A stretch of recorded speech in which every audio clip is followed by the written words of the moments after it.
அனைவருக்கும் வணக்கம். TNPSC group 1 mains previous year question சீரீஸில் இது வந்து நம்ம 7வது வீடியோ. ஓகேங்களா?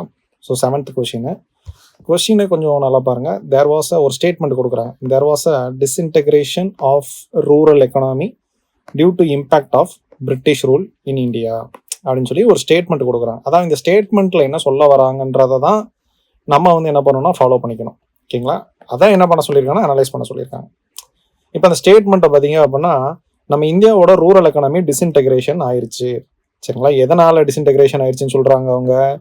அப்ப இம்பேக்ட் ஆஃப் பிரிட்டிஷ் ரூல்னால ஆயிப்போச்சு அப்படிங்கிறாங்க. அப்ப இதுல 2 விஷயத்தை நீங்க பார்க்கணும். ஒன்னு, நம்மளோட ரூரல் எக்கனாமி டிஸ்இன்டெகிரேஷன், அதை பார்க்கணும். எதனால டிஸ்இன்டெகிரேஷன் ஆச்சுன்னா பிரிட்டிஷ் ரூல்னால டிஸ்இன்டெகிரேஷன் ஆச்சு. அதோட இம்பாக்ட் என்னவா இருந்துச்சு அப்படிங்கிறத பார்க்கணும். இப்போ இந்த கொஸ்டின் அனலைஸ் பண்றோம், நம்ம எப்படி இதை அனலைஸ் பண்றோம் அப்படிங்கிறத இதுல நம்ம பார்க்குறோம். ஸோ டைட்டில் கொடுக்குறீங்க, rural economy disintegration due to colonial rule அப்படிங்கிறத கொடுத்துடணும். அப்போ பாருங்க, ஒரு இன்ட்ரோடக்ஷனை வந்து எப்படி கொடுக்கணும் அப்படின்னா, இந்த இன்ட்ரோடக்ஷன் எதுக்கு பாசிவா இருக்கணும் அப்படின்னா இவங்களுக்கு பாசிவா இருக்கணும். அதாவது அவங்க என்ன கேள்வி கேட்டுறாங்களோ அந்த என்ன சொல்லணும், அந்த டோன்ல தான் நீங்க எழுதணும். நீங்க வந்து இதுக்கு ஆப்போசிட்டா போய் எழுதக்கூடாது. இல்லையே அப்படிலாம் கிடையாது, பிரிட்டிஷ் எக்கனாமினால ரூரல் இன்டெகிரேஷன் டிஸ்இன்டெகிரேட் ஆகலை அப்படின்னு சொல்லி அனலைஸ் பண்ண சொல்லியிருக்கானே அப்படின்ட்டு ஆகலை அப்படின்னு சொல்லி பிடிச்சி எழுதக்கூடாது. It is a statement. அவன் கொடுத்துட்டான், ஆயிருச்சு, அதை நீ என்ன பண்ணு, அனலைஸ் பண்ணு அப்படின்னு சொல்லி சொல்றாங்க. அப்ப நீங்க என்ன பண்ணணும் அப்படின்னா, இவன் சொன்னது கரெக்டு அப்படிங்கிற மாதிரி தான் என்ன பண்ணணும், நீங்க எழுதணும். British colonial rule systematically dismantled இல்லைன்னா disintegrated India's rural economy through எது மூலமா, exploitative land revenue system, destruction of traditional industries and forced commercialisation of agriculture அப்படின்னு சொல்லி என்ன பண்ணிடுறோம், இவங்க சொன்னதை ஆமோதிச்சு நம்ம ஒரு லைனை என்ன பண்றோம், கொண்டு வந்துடுறோம். அப்ப நம்மளும் இப்ப போர்டு என்ன பண்ணிட்டோம், ஒரே லைன்ல டிராவல் பண்றோம். சரிங்களா? இதுக்கப்புறம் கொஸ்டினை அட்ரஸ் பண்ணணும். அப்ப டிஸ்இன்டெகிரேஷன் ஆஃப் ரூரல் எக்கனாமி ஒன்னையும் இம்பாக்ட் ஆஃப் பிரிட்டிஷ் ரூல் அப்படிங்கிற 2வதையும் என்ன பண்ணணும், கொண்டு வரோம். அப்ப எப்படி டிஸ்இன்டெகிரேட் ஆச்சு அப்படிங்கறது தான் நம்ம இதுல சொல்றோம். சரிங்களா? அப்ப ஏற்கனவே சொன்ன மாதிரி எக்ஸ்ப்ளாய்டேட்டிவ் லேண்ட் ரெவன்யூ சிஸ்டம் மூலமா ஆச்சு, deindustrialisation of rural handicraft, அடுத்து பாருங்க commercialisation of agriculture, indebtedness and land alienation, இன்னொன்று ஃபெமைன்ஸ் அண்ட் கலோனியல் அப்பத்தி, அப்புறம் பாருங்க drain of wealth and skewed infrastructure development for exploitation not for growth. சரிங்களா? So இது வந்து என்ன பண்றோம், அந்த மொதல் கொஸ்டினை அட்ரஸ் பண்றதுக்காக சொல்றோம். 2வது பாயிண்ட் என்ன பண்றோம், இம்பாக்ட் ஆன் ரூரல் எக்கனாமி. அப்ப agrarian distress, collapse of traditional industries, social consequences, ecological impact அப்படின்னு சொல்லிட்டு கன்க்ளூஷன் பார்த்துருங்க. கன்க்ளூஷன் வந்து என்ன சொல்லிடுறோம் அப்படின்னா, ஆமா இப்படிலாம் இருந்துச்சு, இதனால என்ன பண்ணிட்டாங்க, பிரிட்டிஷ் லெஃப்ட் பிகின் rural economy marked by poverty, landlessness and stagnation. நம்ம இதுல விளைவுகளை எழுதியிருக்கோம், அதாவது ரிசல்ட்டை இதுல எழுதியிருக்கிறோம். அதுதான் கன்க்ளூஷன். இப்படி பாதிச்சிருச்சு அப்படிங்கிறத சொல்றோம். The deep structural damage caused by during அதாவது என்ன சொல்றோம், during colonial rule laid the foundation for persistent agrarian distress which independent India had to confront through reforms and rural development policies. பிரிட்டிஷ்காரங்க விட்டுட்டு போனதை இந்தியன் கவர்மெண்ட் திருப்பி independence ஆனதுக்கு அப்புறம் அதை எதிர்நோக்க வேண்டியதா இருந்துச்சு அப்படிங்கிற மாதிரி என்ன பண்றாங்கன்னா கன்க்ளூஷன் நம்ம சொல்லி முடிக்கிறோம்.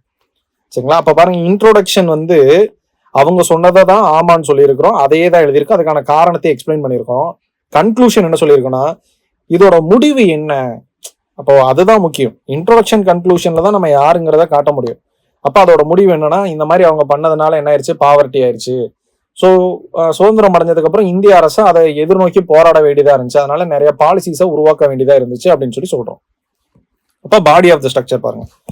ஸோ பாருங்க, எக்ஸ்ப்ளாய்டேட்டிவ் லேண்ட் ரெவன்யூ சிஸ்டம் நமக்கு தெரியும். சரிங்களா? Zamindari system, ryotwari system, mahalwari system. அப்ப பெங்கால் ஒன்னு. சரிங்களா? Zamindars become landlords. சரிங்களா? Revenue fixed high collected in cash. Ryotwari system 1820 Madras Bombay. சரிங்களா? 1 2. அப்புறம் பாருங்க டைரக்ட் டாக்ஸ் வாங்குறாங்க, அவ்வளவுதான் போதும். அடுத்து பாருங்க 1 நார்த் வெஸ்டர்ன் பஞ்சாப். சரிங்களா? North western frontier provinces and Punjab ரீஜன்ல என்ன பண்ணா வாங்கினாங்க.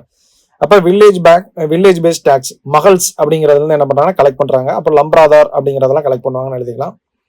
So frequently revised heavy burden are cultivators. சரிங்களா? 60% பேர் என்ன பண்ணிட்டாங்க, இதுல நிலம் இல்லாம போயிட்டாங்க அப்படின்னு சொல்லி சொல்றோம். அப்ப பெர்மனன்ட் சிஸ்டம்ல 3 விஷயத்தை என்ன பண்ணிட்டோம், எக்ஸ்பிளைன் பண்ணிட்டோம். ஜமீன்தாரி, ரயத்வாரி அண்ட் மகள்வாரி எக்ஸ்பிளைன் பண்ணியாச்சு.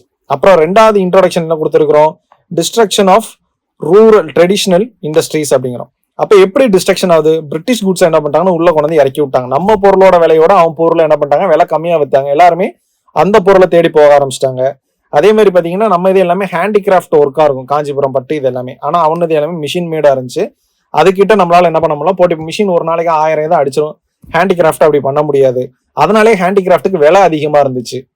அடுத்து பாருங்க, Indian handloom metal work craft industries collapse due to unfair competition and lack of protection. அப்ப வெறுமனையா டீஇண்டஸ்ட்ரியலைசேஷன் ஆஃப் ரூரல் ஹேண்டிகிராஃப்ட்னு சொல்லாம அது எப்படியெல்லாம் ஆச்சு அப்படிங்கிறத பார்க்கணும். இல்லைன்னா பிரிட்டிஷ் இம்போர்ட் பாலிசி, சரிங்களா, அதே மாதிரி எக்ஸ்போர்ட் பாலிசி இதெல்லாம் சொல்லலாம். அப்புறம் கமர்ஷியலைசேஷன் ஆஃப் அக்ரிகல்ச்சர். அப்ப அவங்க வந்து என்ன பண்ணாங்கன்னா ஃபோர்ஸ்டு அக்ரியை என்ன பண்ணாங்கன்னா கொண்டு வந்தாங்க, ஃபோர்ஸ்டு அக்ரிகல்ச்சர். அப்ப இண்டிகோ, காட்டன், ஓபிஎம் இதெல்லாம் என்ன பண்ண சொன்னாங்கன்னா விவசாயம் பண்ண சொன்னாங்க. அப்ப ஃபுட் கிராப் கல்டிவேஷன் என்னாச்சு, இறங்குச்சு. இதனால பஞ்சம் வர ஆரம்பிச்சது. ஃபெமைன் வல்னரபிலிட்டிக்கு நம்ம ஆளாயிட்டோம், சரிங்களா. Reduced subsistence farming creating food insecurity அப்படின்றாங்க. அப்ப ஃபுட் ப்ரைஸ்க்கான ப்ரைஸ் ஃபிளக்சுவேஷன் அதிகமாயிட்டே இருந்துச்சு. அப்போ ஒரு அளவுல திடீர்னு ரொம்ப அதிகமா போயிடும், திடீர்னு சர்ப்ளஸா வளைஞ்சிடும், யாரும் வாங்குறதுக்கு இல்லாம ஆயிடுவாங்க. அப்ப இதனால என்னாச்சுன்னா இண்டிகோ ரிவால்ட் அப்படிங்கிறது ஒன்று நடந்துச்சு அப்படிங்கிறத நம்ம எல்லாம் என்ன பண்றோம்னா சப்ஸ்டான்ஷியேட் பண்ணிக்கிறோம், சரிங்களா. அடுத்து பாருங்க, indebtedness and land alienation. Heavy taxes plus market dependence loans என்ன ஆயிடுச்சு, ஹை இன்ட்ரெஸ்ட் ரேட்டுக்கு நம்ம வாங்க ஆரம்பிச்சாச்சு. பாருங்க, பெசன்ஸ் லாஸ்ட் லேண்ட், நிலங்களை இழந்தனர், சரிங்களா. எமர்ஜென்ஸ் ஆஃப் லேண்ட்லெஸ் லேபரர்ஸ், அவங்க என்ன பண்ணாங்கன்னா நிலமில்லாத தொழிலாளர்கள் வந்து என்ன தொழிலாளர்களை உருவாக ஆரம்பிச்சிட்டாங்க. அப்ப 30% of the cultivators by 1921 in British were landless tenants, குத்தகையாளராக மாறிட்டாங்க, சரிங்களா. ஃபெமைன்ஸ், பஞ்சம், சரிங்களா. பஞ்ச காலத்துல என்ன பண்ணாங்க, அவங்க டாக்ஸ் அண்ட் எக்ஸ்போர்ட் பாலிசி என்ன பண்ணலாம், குறைக்கல. எவ்வளவு பஞ்சம் இங்க இருந்தாலும் பிரிட்டிஷ்க்கு அனுப்ப வேண்டிய கோதுமையெல்லாம் என்ன பண்ணாங்கன்னா அனுப்பதான் செஞ்சாங்க. ரிலீஃப் வாஸ் மினிமல், ரொம்ப கம்மியா இருந்துச்சு, இல்ல மறுக்கப்பட்டுச்சு, சரிங்களா. Denied or prioritising imperial war of trade needs. அப்போ முக்கியமான 3 famine, Bengal famine, Madras famine and இன்னொரு பெங்கால் ஃபெமைன் 1943. அடுத்து பாருங்க, ட்ரெயின் ஆஃப் வெல்த்.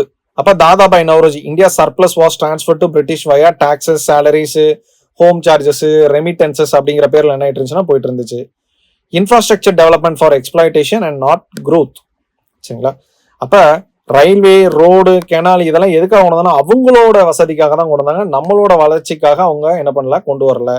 அது மாதிரி ரூரல் வெல்ஃபேர் இதுலலாம் என்ன பண்ணல, ரொம்ப கம்மியான இன்வெஸ்ட்மெண்ட் தான் பண்ணியிருந்தாங்க, சரிங்களா. இதனால என்னாச்சு, இம்பாக்ட் ரூரல் எக்கனாமி எப்படி ஆச்சுன்னா agrarian distress, decline in agricultural productivity, rising poverty. ஏன்னா இதை தான் நம்ம என்ன பண்றோம் பின்னாடி கன்க்ளூஷன்ல சொல்றோம். இப்போ ஃபெமைன் வந்துச்சு, சரிங்களா, மால் நியூட்ரிஷன். இப்போ growing class of landless labour, நிலமில்லாத தொழிலாளர்களோட எண்ணிக்கை அதிகமாகிட்டே இருந்துச்சு. Collapse of traditional industries.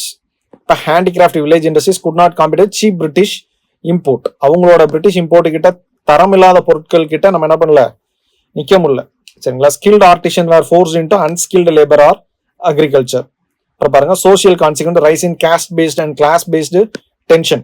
அப்ப பணம் வச்சிருக்கவன், பணம் வைக்காதவன், இந்த மாதிரியான பிரச்சனை, சரிங்களா. Women participation in economy decline due to male out migration. ஏன்னா தொழில்களை தேடி எல்லாம் வெளியே போக ஆரம்பிச்சிட்டாங்க. அதனால என்னாச்சு, நிறைய பிரச்சனைகள் உருவாச்சு. அப்புறம் சொல்றாங்க பாருங்க, ecological impact. Cash crop cultivation என்னாச்சு, சாயில வந்து நம்மளோட ஃபெர்டிலிட்டி எல்லாத்தையுமே அழிச்சிருச்சு. Soil exhaustion and deforestation. Decline in traditional water conservation and agriculture practices. அப்ப நம்மளோட பழங்கால தண்ணியை சேர்த்து வைக்கிற முறையெல்லாம் இதனால என்ன ஆயிடுச்சுன்னா போயிருச்சு. நிலங்களை, அதாவது நீரை தக்க வச்சிருக்க தன்மை போயிருச்சு அப்படிங்கிறாங்க. அப்ப இதெல்லாம் ஈகாலஜிக்கல் இம்பாக்ட். இப்ப பாருங்க, ஒரு 15 மார்க்குக்கு நம்ம ஒரு இன்ட்ரோ வந்து கொஸ்டின் அட்ரஸ் பண்றோம். கன்க்ளூஷன் வந்து பாத்தீங்கன்னா அதோட ரிசல்ட்டை அதுல சொல்லியிருக்கோம். இது போக கொஸ்டின் அட்ரஸ் பண்ணதை 2 மேஜர் ஹெட்டிங்கா, அதாவது மெயின் ஹெட்டிங்கா 2 வச்சுட்டு என்ன பண்றோம்,